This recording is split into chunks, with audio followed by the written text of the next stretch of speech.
2015 жыл Қазақстан Халқы Ассамблеясы жылы. Осы мерейтойға орай республика бойынша түрлі шаралар өтіп жатыр. Ал ассамблея бұл мерекеге қалай дайындалуда? Бүгінгі шығарылым Қазақстан Халқы Ассамблеясы атынан сайланған мәжіліс депутаттарының жұмыс күніне арналмақ.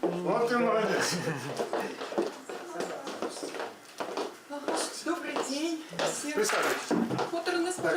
Сәрсенбі сағат 9:30 Қазақстан Халқы Ассамблеясы атынан сайланған халық қалаулылары мәжілістің жалпы отырысында атқарылған жұмыс барысымен бөлісуде.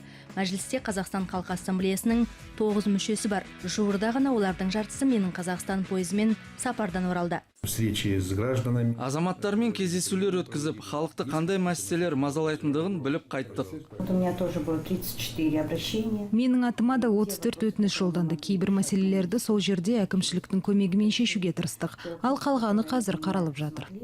Сәрсенбі күні сағат 10:00-де өткен пленарлық отырысқа Қазақстан Халқы Ассамблеясы атынан сайланған депутаттардың барлығы қатысты. Мәжіліс отырысынан кейін олар кестеге сай жұмыс жасады.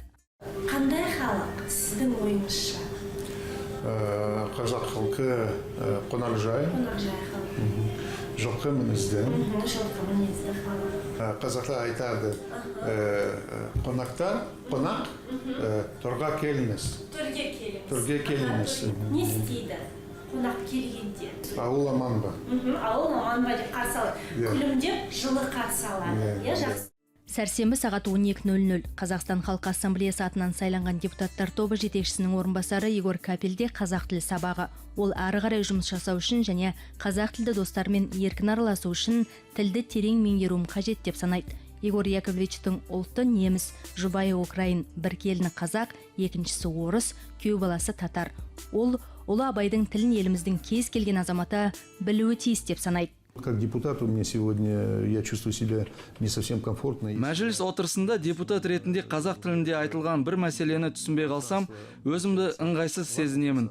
Қазақстанда мемлекеттік тілді білмейтін жастар бәсекеге қабілетсіз. Кейінгі ұрпақ заман талабына сай жан-жақты болулары шарт. Здравствуйте. Жұма сағат 12:00 Қазақстандағы украиндықтар радасын басқаратын депутат Юрий Тимошенко Украинадан келген әріптестермен кездесті. Олар қонақтарда әуелі Қазақстан жерінде украин тілінде шығып жатқан газетпен және жуырда өзен жағасынан бой көтеретін Тарас Шевченко ескерткішінің макетімен таныстырған. Украиндықтар таңырқаулы. Мы слышали, что представители даже этой ассамблеи, они входят в парламент. Біз ассамблея өкілдері парламент құрамына кіретіндігі жайында естігенбіз. Бұл керемет екен. Көптеген елдерде өзге ұлт өкілдеріне мұндай мүмкіндіктер берілмеген. Билікте өзге ұлт пен ұлыс өкілдерінің болуы өте маңызды. Депутат Юрий Тимошенконың Қазақстан Халқы Ассамблеясындағы жұмысының жандануына бүкіл отбасы төлесін қосады. Қызы Украин жастар орталығының жұмысын жасаса, жұбайы елордадағы Оберег украиндықтар бірлестігінің төрайымы. У нас 130 национальностей, понимаете, все живем в мире и согласии. Поэтому... Біздің елде 130-дан астам ұлт пен ұлыс тұрады. Олар өзара келісім мен түсіністікті той етуде. Осыншама халықтың бейбітшілікте ғұмыр кешу Украинадан келген кез келген қонақтың таңданысын тудыруда. Әрине алда 20 жылдық мерейтой. Айтулы күнге орай Украин ұлттық мерекесі фестивалін өткізуді жоспарлап отырмыз. Қонақтар өз әріптестерімен келуге уәде етті. Обещали приехать.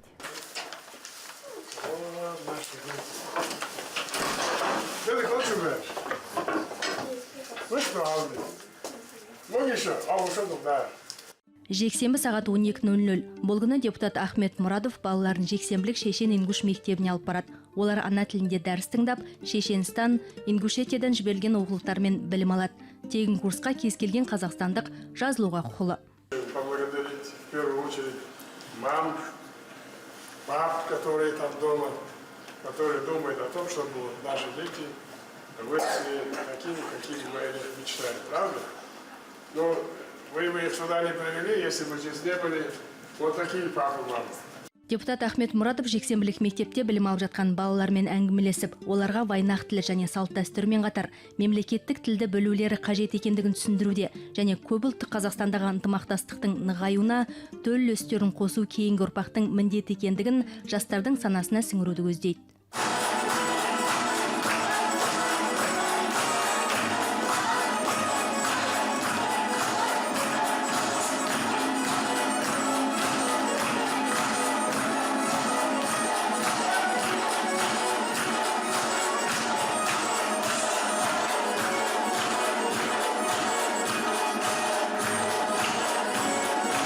Жексенбілік мектепте оқитын жастар вайнақ биін де еркін меңгереді. Ержан Айтуаров бүгінде өзге балаларға лезгинканы қалай билеуді үйретеді.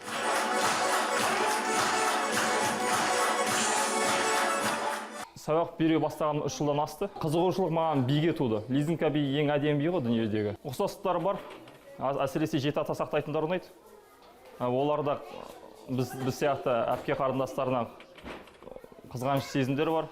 Тағамдарында ет асулары бар, бірақ басқаша кішкене. Отбасыңызды құрдыңыз ба? Жоқ, әлі бойдақпын. Енді осы ұлттан аласыз шығар. Құдай біледі. Алуға болады. У нас барабанщик казах. Біздің барабаншымыз қазақ, музыкантымыз орыс, екінші балетмейстеріміз де орыс. Баршамыз бір алаңда бас қосып, салт дәстүр, мәдениетіміздің дамуына ат салысудамыз.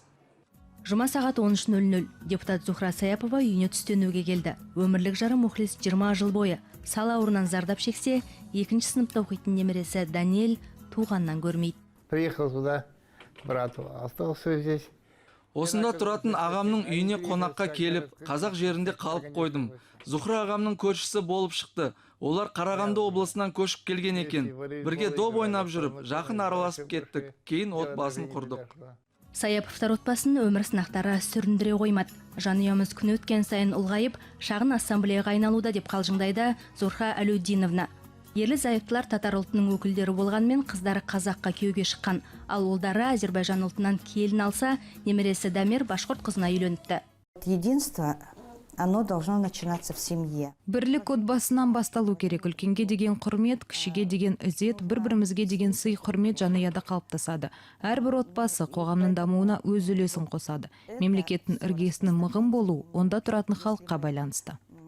Саяповтардың шағын ассамблеясының төл ансамблі бар. Кезінде сахнада ән шырқаған Зухра Әлеудиновна немересіне татар халқының әндерін үйретіп отырады.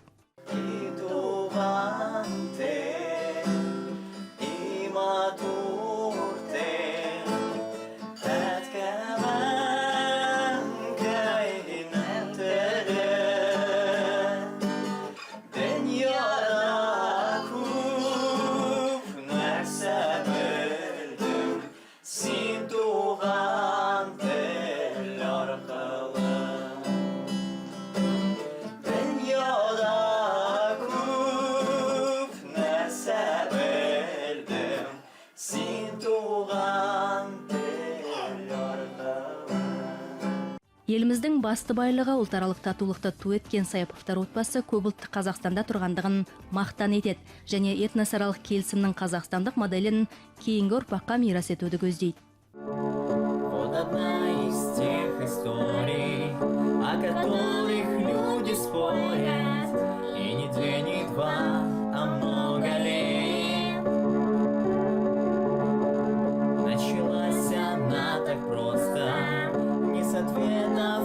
Вопросов до сих пор на ней.